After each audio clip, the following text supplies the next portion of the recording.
With your support, we can raise your voice globally. उन्होंने पगड़ी issue no बिल्कुल मतलब कि फ्रांस के राष्ट्रपति के सामने लेके आया ही नहीं है. With your support, we can address those issues that no other media talks about.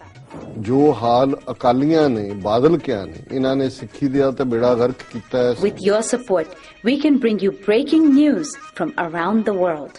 It's about consulting our allies and having a dialogue. These lessons, as I stated, was learned while working with our coalition partners. With your support, we can educate and inform everyone about who Sikhs are and connect our youth to Sikhi. And it's just, representative of a culture that's all about peace.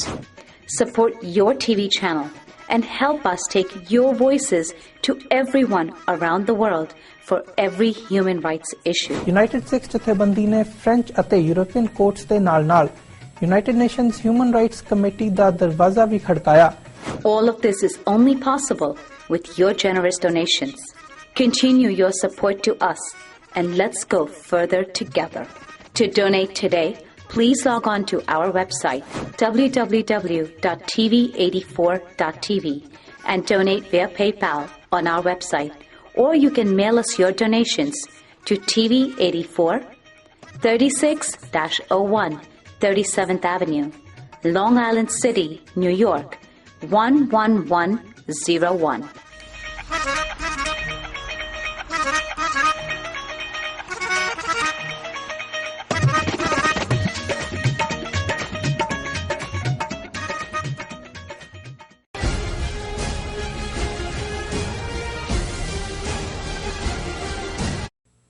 दर्शकों फिर ਤੁਹਾਡਾ ਸਵਾਗਤ ਹੈ programme ਸੱਚੋ ਸੱਚ ਵਿੱਚ ਜੀ। Doctor ਸਾਹਿਬ ਸਾਡੇ ਕੋਲ ਅਗਲਾ ਫੇਸਬੁੱਕ ਮੈਸੇਜ ਆਇਆ ਹੈ ਚੰਡੀਗੜ੍ਹ ਤੋਂ ਵੀਰ ਦਰਸ਼ਨ ਸਿੰਘ ਜੀ ਦਾ। ਇਹ ਲਿਖਦੇ ਹਨ, ਵਾਹਿਗੁਰੂ ਜੀ ਕਾ ਖਾਲਸਾ ਵਾਹਿਗੁਰੂ ਜੀ ਕੀ ਫਤਿਹ। ਬਾਹਰਲੇ ਮੁਲਕਾਂ ਵਿੱਚ ਸਿੱਖਾਂ ਦੀ ਹੋ ਰਹੀ ਚੜ੍ਹਦੀ ਕਲਾ ਨੇ ਇਹਨਾਂ ਹਿੰਦੂ ਤਵੀਆਂ ਦੀ ਨੀਂਦ ਉਡਾ ਰੱਖੀ ਹੋਣੀ ਹੈ। ਖੜਕੂਵਾਦ ਸਮੇਂ ਇਹਨਾਂ ਦੇ ਗਰੁੱਪ ਬਲੈਕ ਕੈਟ ਵਰਗਾ ਕੋਈ ਹੋਰ ਗਰੁੱਪ ਹੁਣ ਇਹਨਾਂ ਨੇ ਤਿਆਰ ਕਰ ਲਿਆ ਹੋਣਾ, ਜੋ ਨਕਲੀ ਸਿੱਖਾਂ ਦੇ ਰੂਪ ਵਿੱਚ ਸਿੱਖਾਂ ਦੀ ਲੋਕਾਂ ਦੇ ਮਨਾਂ ਵਿੱਚ ਤਸਵੀਰ ਖਰਾਬ ਕਰਨ ਲਈ ਕੰਮ ਕਰੇਗਾ। ਇਸ ਬਾਰੇ ਚਰਚਾ ਕਰਕੇ ਪੂਰੀ ਦੁਨੀਆ ਦੇ ਸਿੱਖਾਂ ਨੂੰ ਸੁਚੇਤ ਕੀਤਾ ਜਾਣਾ ਚਾਹੀਦਾ ਹੈ ਕਿ ਇਸ ਕੋਲੋਂ ਕਿਵੇਂ ਬਚਿਆ ਜਾਵੇ। ਵਾਹਿਗੁਰੂ ਦੀ ਮਿਹਰ ਨਾਲ ਸਿੱਖਾਂ ਨੇ ਪੂਰੀ ਦੁਨੀਆ ਵਿੱਚ ਆਪਣੀ ਚੰਗੀ ਦਿੱਖ ਪੇਸ਼ ਕੀਤੀ ਹੈ। ਇਹ ਤਾਕਤਾਂ ਆਪਣਾ ਪੂਰਾ ਜ਼ੋਰ ਲਗਾਉਣਗੀਆਂ ਇਸ ਦਿੱਖ ਨੂੰ ਖਰਾਬ ਕਰਨ ਲਈ।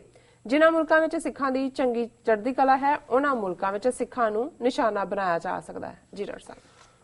ਵੀਰ ਦਰਸ਼ਨ ਸਿੰਘ ਜੀ ਨੇ ਬਹੁਤ ਪਤੇ ਦੀ ਗੱਲ ਕੀਤੀ ਹੈ। ਮੈਂ ਆਪਣੇ ਡਿਫਰੈਂਟ ਪ੍ਰੋਗਰਾਮਾਂ 'ਚ ਇਸ ਗੱਲ ਨੂੰ ਹਾਈਲਾਈਟ ਕਰ ਰਿਹਾ ਕਿ ਜੇ ਅੱਜ ਅਮਰੀਕਾ, ਕੈਨੇਡਾ, ਆਸਟ੍ਰੇਲੀਆ ਔਰ ਇੰਗਲੈਂਡ ਜਿੱਥੇ ਕਿ ਸਰਕਾਰੀ ਤੌਰ ਤੇ ਵਿਸਾਖੀ ਦੀ ਰੈਕਗਨੀਸ਼ਨ ਹੋਈ ਹੈ ਸਿੱਖਾਂ ਦੀ ਚੜ੍ਹਦੀ ਕਲਾ ਦਾ ਪ੍ਰਤੀਕ ਹੈ, ਫਿਰ ਦੁਸ਼ਮਣ ਦੇ ਐਂਗਲ ਤੋਂ ਦੇਖੋ ਕਿ ਉਹ ਕੀ ਕਰਨਗੇ। ਉਹਨਾਂ ਨੇ ਬਿਲਕੁਲ ਠੀਕ ਕਿਹਾ ਵੀ ਉੱਥੇ ਉਹਨਾਂ ਨੇ ਜਦੋਂ ਖਾੜਕੂ ਲਹਿਰ ਦੀ ਚੜ੍ਹ ਸੀ ਬਲੈਕ ਕੈਟਸ ਖੜੀਆਂ ਕੀਤੀਆਂ, ਕਿਵੇਂ ਜਿਹੜੀਆਂ ਗੈਰ ਮਨੁੱਖੀ ਕਾਰਵਾਈਆਂ ਕਰਕੇ ਜੁਝਾਰੂ ਖਾਤੇ 'ਚ ਪਾਈਆਂ, ਲਹਿਰ ਨੂੰ ਬਦਨਾਮ ਕੀਤਾ। ਬਾਹਰਲੇ ਮੁਲਕਾਂ 'ਚ ਵੀ ਏਅਰ ਇੰਡੀਆ ਦਾ ਹਾਦਸਾ ਜਿਸ ਤਰੀਕੇ ਨਾਲ ਕੈਨੇਡਾ ਦੇ ਸਿਟੀਜ਼ਨਸ ਮਾਰ ਕੇ ਕੀਤਾ, ਔਰ ਇਹੀ ਕਾਰਨ ਹੈ ਕਿ ਉਧਰ ਕੈਨੇਡਾ 'ਚ ਚੜ੍ਹਾਈ ਹੋਈ ਤੇ ਉਧਰ ਉਹਨਾਂ ਨੇ ਖਬਰ ਲਾ ਦਿੱਤੀ ਕਿ ਇਸਲਾਮਿਕ ਸਟੇਟ ਕੈਨੇਡਾ ਦੇ ਖਾਲਿਸਤਾਨੀਆਂ ਔਰ ਇੱਕ ਅੱਤਵਾਦੀ ਔਰਤ ਜਿਹਦੀ ਗੱਲਬਾਤ ਇੰਟਰਪਟ ਹੋਈ ਹੈ ਉਹਦੇ ਰਾਹੀਂ ਵੱਡਾ ਧਮਾਕਾ ਦਿੱਲੀ ਦੇ ਵਿੱਚ ਕੋਈ ਹਿੰਸਕ ਕਾਰਵਾਈ ਕਰਨਗੇ। ਸੋ ਮੈਂ ਤਾਂ ਇਹ ਵਾਰ ਨਹੀਂ ਕਰਨਾ ਚਾਹੁੰਦਾ ਕਿ ਭਾਈ ਉਹਨਾਂ ਭੜਕਾਟ ਵਾਲੇ ਏਜੰਟ ਪ੍ਰੋਵੋਕੇਟਿਵਸ ਤੋਂ ਖਬਰਦਾਰ ਰਹੋ। ਕੋਈ ਵੀ ਐਸੀ ਕਿਤੇ ਵੀ ਕੋਈ ਗੱਲ ਸਾਹਮਣੇ ਆਉਂਦੀ ਹੈ, ਕੋਈ ਦੱਸਦਾ ਹੈ, ਕੋਈ ਕਹਿਣ ਦਾ ਯਤਨ ਕਰਦਾ ਹੈ, ਉਹਨੂੰ ਐਪਰੋਪ੍ਰੀਏਟ ਜਿਹੜੀਆਂ ਇੱਥੋਂ ਦੀਆਂ ਏਜੰਸੀਜ਼ ਨੇ ਲਾ ਐਨਫੋਰਸਮੈਂਟ ਵਾਲੀਆਂ ਉਹਨਾਂ ਦੇ ਧਿਆਨ 'ਚ ਲਿਆਓ। ਗੁਰਦੁਆਰਿਆਂ ਦੇ ਵਿੱਚ ਕੋਈ ਇਸ ਕਿਸਮ ਦਾ ਮਾਹੌਲ ਸਿਰਜਣਾ ਚਾਹੁੰਦਾ ਹੈ ਉਹਨਾਂ ਤੋਂ ਖਬਰਦਾਰ ਰਹੋ। ਕੋਈ ਵੀ ਹਿੰਸਕ ਕਾਰਵਾਈ ਜਿਹੜੀ ਹੈ ਉਹ ਸਿਰਫ ਤੇ ਸਿਰਫ ਭਾਰਤੀ ਏਜੰਟ, ਭਾਰਤੀ ਏਜੰਸੀਆਂ ਔਰ ਉਹਨਾਂ ਦੇ ਏਜੰਟ ਹੀ ਕਰ ਸਕਦੇ ਨੇ। ਮਹਾਰਾਜ ਸਾਨੂੰ ਇਹ ਸਮਰੱਥਾ ਦੇਣ ਕਿ ਇਹ ਜਿਹੜੀ ਸਾਡੀ ਚੜ੍ਹਦੀ ਕਲਾ ਹੈ ਇਸ ਨੂੰ ਅਸੀਂ ਸਾਊਥ ਏਸ਼ੀਆ 'ਚ ਪੋਲੀਟੀਕਲ ਈਡੀਅਮ ਦੇ ਵਿੱਚ ਦਰਿਆਏ ਜਮਨਾ ਤੋਂ ਵਾਘਾ ਤੱਕ ਆਜ਼ਾਦ ਪ੍ਰਭੂ ਸੱਤਾ ਸੰਪੰਨ ਦੇਸ਼ ਖਾਲਿਸਤਾਨ ਦੀ ਕਾਇਮੀ ਲਈ ਵਰਤ ਸਕੀਏ। 84 ਤੋਂ ਬਾਅਦ ਵਾਲੇ ਜਿਹੜਾ ਇਮੋਸ਼ਨਲ ਪਾਰਟ ਸੀ, ਹੁਣ ਸਾਡੀ ਮੂਵਮੈਂਟ ਇੱਕ ਰੀਅਲਿਜ਼ਮ ਦੇ ਉੱਤੇ ਹੈ ਬਹੁਤ ਸਾਰੀ ਜਿਹੜੀ ਹੈ, ਉਹਨੂੰ ਮੈਂ ਕਹਿਣਾ ਕਿ ਵੀ ਇਹ ਤਾਂ ਰਿਵਾਈਵਲ ਹੈ ਔਰ ਅਸੀਂ ਸਮਝਦੇ ਹਾਂ ਇਹਨਾਂ ਚਾਲਾਂ ਨੂੰ। ਫਿਰ ਵੀ ਏਜੰਸੀਆਂ ਦੇ ਕੋਲ ਬੜੇ ਹੱਥ ਕੰਡੇ ਹੁੰਦੇ ਨੇ। ਸੋ ਇਹਨਾਂ ਨੇ ਜਿਵੇਂ ਵੀਰ ਦਰਸ਼ਨ ਸਿੰਘ ਜੀ ਨੇ ਕਿਹਾ ਵੀ ਸਾਨੂੰ ਖਬਰਦਾਰ ਹੋਣ ਦੀ ਲੋੜ ਹੈ। ਜੀ ਡਾਕਟਰ ਸਾਹਿਬ, ਹੁਣ ਤੁਸੀਂ ਸਾਡੇ ਦਰਸ਼ਕਾਂ ਨੂੰ ਦੱਸੋ ਅੱਜ ਦਾ ਵਿਚਾਰ। ਅੱਜ ਦੇ ਵਿਚਾਰ ਲਈ ਅਸੀਂ ਪੰਜਵੇਂ ਪਾਤਸ਼ਾਹ ਦੀ ਬਾਣੀ ਸ਼ਲੋਕ ਸਹਿਸਕ੍ਰਿਤੀ ਦੇ 2 ਸ਼ਲੋਕ ਚੁਣੇ ਨੇ ਜੀ। ਪਹਿਲਾ ਸ਼ਲੋਕ ਹੈ ਗੁਸਾਈ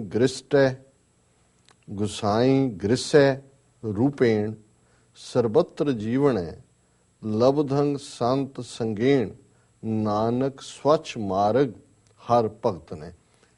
ਕਿ ਜਗਤ ਦਾ ਮਾਲਕ ਪ੍ਰਮਾਤਮਾ ਸਭ ਤੋਂ ਵੱਡੀ ਹਸਤੀ ਹੈ।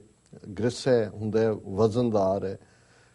ਸਰਬੱਤਰ ਜੀਵਨ ਹੈ, ਉਸ ਦਾ ਸਿਮਰਨ ਹੀ ਸਭ ਜੀਵਾਂ ਦਾ ਸਹਾਰਾ ਹੈ। ਲਬਧੰ ਸੰਤ ਸੰਗੇਣ, ਸਾਧ ਸੰਗਤ ਦੇ ਵਿੱਚ ਉਸ ਪ੍ਰਭੂ ਨੂੰ ਲੱਭਿਆ ਜਾਂਦਾ ਹੈ, ਪ੍ਰਭੂ ਮਿਲਦਾ ਹੈ। ਨਾਨਕ ਸਵੱਛ ਮਾਰਗ ਹਰ ਭਗਤ ਨੇ। ਕਿ ਗੁਰੂ ਨਾਨਕ ਪੰਜਵੇਂ ਨਾਨਕ ਫਰਮਾਉਂਦੇ ਨੇ ਕਿ ਹਰੀ ਦੀ ਭਗਤੀ, ਰੱਬ ਦੀ ਬੰਦਗੀ ਹੀ ਸਿੱਧਾ ਰਸਤਾ ਹੈ ਜਿਹੜਾ ਪਿਆਰੇ ਦੇ ਨਾਲ ਮਿਲਾਉਂਦਾ ਹੈ।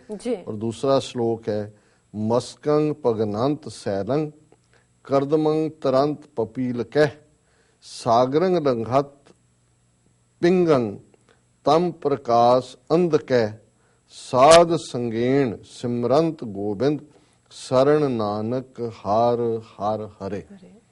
ਮਸਕੰਗ ਹੈ ਮੱਛਰ, ਭਗਨੰਤ ਤੋੜਦਾ ਹੈ, ਸੈਲੰਗ ਪੱਥਰ। ਇੱਕ ਨਿੱਕਾ ਜਿਹਾ ਮੱਛਰ ਵੀ ਤੁਸੀਂ ਜਦੋਂ ਪਹਾੜਾਂ ਦੇ ਵਿੱਚ ਦੇਖਦੇ ਹੋ ਕਿਵੇਂ ਜਿਹੜਾ ਉਹ ਛੋਟੇ ਛੋਟੇ ਕੀੜੇ ਜਿਹੜੇ ਨੇ ਉਹ ਉਸ ਵੱਡੀ ਸੈਲ ਨੂੰ, ਪੱਥਰ ਨੂੰ ਤੋੜ ਦਿੰਦੇ ਨੇ। ਗੁਰੂ ਸਾਹਿਬ ਕਹਿੰਦੇ ਨੇ ਇੱਕ ਛੋਟਾ ਮੱਛਰ ਪੱਥਰ ਨੂੰ ਤੋੜ ਦਿੰਦਾ ਹੈ। ਕਰਦਮੰਗ ਤਰੰਤ ਪਪੀਲ ਕਹਿ ਕੀੜੀ। ਕਿ ਕੀੜੀ ਜਿਹੜੀ ਹੈ ਚਿੱਕੜ ਦੇ ਵਿੱਚ ਵੀ ਭਾਵੇਂ ਫਸੀ ਹੁੰਦੀ ਹੈ, ਚਿੱਕੜ ਗਾੜਾ ਹੁੰਦਾ ਪਰ ਉਹ ਚਿੱਕੜ ਨੂੰ ਤੋੜ ਕੇ ਵੀ ਨਿਕਲ ਜਾਂਦੀ ਹੈ। ਸਾਗਰੰਗ ਲੰਘੰਤ ਪਿੰਗੰਗ, ਪਿੰਗਲਾ ਜਿਹੜਾ ਹੈ ਉਹ ਸਮੁੰਦਰ ਲੰਘ ਸਕਦਾ ਹੈ। ਪਿੰਗਲ ਪਾਰ ਪਰਬਤ ਪਾਰ ਪਰੇ ਖਲ ਚਤਰਬ ਕੀਤਾ ਮਹਿਮਾ ਸਾਧੂ ਸੰਗ ਕੀ ਸੁਣੋ ਮੇਰੇ ਮੀਤਾ। ਕਿ ਪਿੰਗਲਾ ਜਿਹੜਾ ਉਹ ਪਰਬਤ ਪਾਰ ਜਾ ਸਕਦਾ। ਇੱਥੇ ਵੀ ਪੰਜਵੇਂ ਨਾਨਕ ਯਾਦ ਕਰਵਾਉਂਦੇ ਨੇ ਕਿ ਪਿੰਗਲਾ ਸਮੁੰਦਰ ਪਾਰ ਕਰ ਸਕਦਾ ਹੈ।